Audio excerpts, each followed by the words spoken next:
Mientras Franco proclamaba su famoso último parte de guerra, las mujeres se preparaban para sufrir el exilio o para padecer la violencia sexual específica que el nuevo régimen tenía preparada para ellas.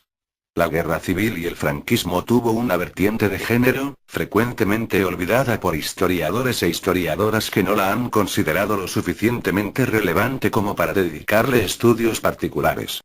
Tal como escribió Alexievich en su libro, La guerra no tiene rostro de mujer, las mujeres han guardado silencio sobre las violencias sexuales que sufrieron, y sufren, durante las guerras. En los libros que hablan de las guerras, siempre han sido hombres escribiendo sobre hombres. La historia que trata de las violencias que se llevaron a cabo durante la Guerra Civil Española ha sido también una historia escrita en masculino. Hombres fueron sus actores y ejecutantes, hombres la mayoría de sus víctimas. Hombres quienes han historiado dichas violencias, o si fueron mujeres, no hicieron una lectura sexuada de lo acontecido hasta hace muy pocos años. Costó entender, como en otros muchos aspectos, que hubo prácticas de violencia diferenciadas. El objetivo de las violencias contra las mujeres durante la Guerra Civil y el primer franquismo, hasta la década de 1950, se llevaron a cabo para castigar a las mujeres que habían realizado actos que transgredían el modelo femenino tradicional.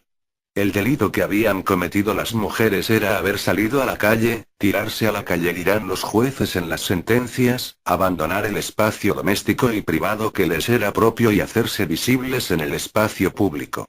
Las mujeres que transgredían esa frontera confirmaban que iban contra su propia naturaleza, por tanto, eran algo más que malas mujeres, eran no mujeres situadas del lado de la animalidad.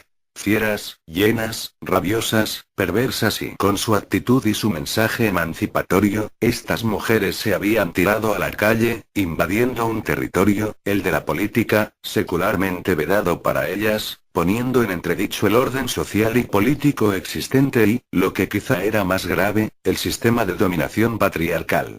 Demasiado atrevimiento para que, en medio de una cruzada que pretendía hacer limpieza, no se vieran alcanzadas por una marea depuradora que, entre otras cosas, rezumaba una profunda misoginia.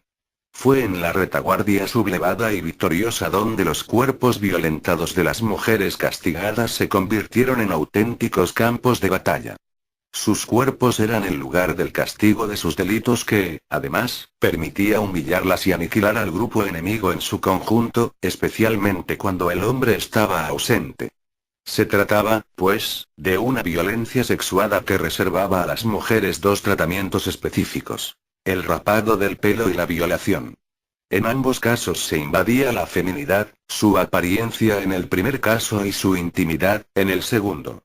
Rapar los cabellos de las mujeres era un acto que atravesaba siglos, pero en la guerra civil afectó a miles de mujeres en todo el territorio sublevado.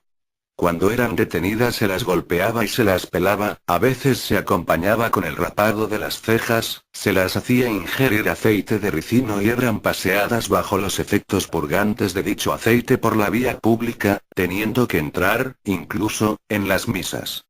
El espectáculo buscaba la humillación pública y el escarnio de las mujeres castigadas ante los vecinos, y ser diferenciadas del resto de la población.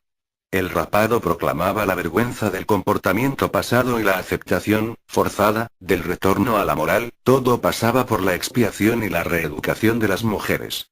La violación fue otro tipo de violencia sexuada. Las frecuentes violaciones que ocurrieron sobre todo en los primeros meses de guerra no salían por lo general a la luz pública.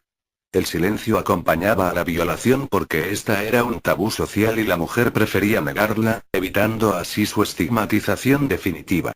Se violó a las rojas como método de castigo, tratando de demostrar el desposeimiento al que había que someter a la enemiga, considerándola un instrumento de goce, un botín de guerra, un delito de derecho común tolerado en el curso del enfrentamiento.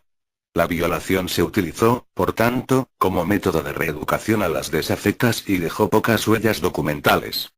Fue la afirmación violenta del control de los cuerpos. Aunque han existido muchos tipos de violencia específica contra las mujeres, infligir una violencia sexual extrema sobre las mujeres, suponía que la batalla se perpetraba en el cuerpo de las mujeres, que eran el botín de una guerra decidida, financiada y ejecutada por hombres. La violación ha acompañado a la guerra en prácticamente todas las épocas históricas conocidas, ha sido utilizada como un arma con la que se amenazaba, se utilizaba como una forma de extender el terror entre la población. Se ha utilizado frecuentemente como guerra psicológica con el fin de humillar al bando enemigo y minar su moral. En las guerras se hace más evidente la cultura de la violación que, habitualmente, existe en cualquier sociedad en tiempos de paz y es utilizada para modelar el comportamiento dentro de los grupos sociales, consolidando una cultura en la cual la violación ha sido aceptada y normalizada debido a actitudes sociales sobre el género, el sexo y la sexualidad. Ejemplos de comportamientos comúnmente asociados con la cultura de la violación incluían culpar a la víctima, la cosificación sexual, la trivialización de la violación, negación de violación, etc. Junto con los dos tipos de violencia sexual mencionados se produjeron también marcaciones de los cuerpos. Cuerpos tatuados con mensajes en la cara y otras partes del cuerpo, insignias y banderas colgadas en la cresta de pelo que se les dejaba en la parte alta de la cabeza, etc. Todo ello conformaba la deshumanización y el desprecio por la enemiga que portaba la falta que se les reprochaba. La alternativa para las mujeres, el 1 de abril de 1939, era muy clara. El exilio exterior con los padecimientos que implicaba su ingreso en los campos franceses, empezar de cero y construir una nueva vida en circunstancias adversas, o quedarse a riesgo de sufrir la reeducación católica franquista a través de las violencias sexuales ya sufridas durante la guerra y refugiarse, después, en el exilio interior. Durante casi 40 años las mujeres que vivieron en España retrocedieron en su situación jurídica a unas leyes decimonónicas en las que se asentó y consolidó su inferioridad, subordinación y exclusión del espacio público. Si las mujeres se arriesgaban de nuevo a tirarse a la calle debían saber con exactitud que entraban en un espacio inseguro, el espacio público, en el que como mujeres públicas eran de nadie y de todos los hombres. Esa concepción no ha desaparecido del todo, por desgracia, 80 años después de ser cautivas y desarmadas las rojas, nuestras antecesoras genealógicas.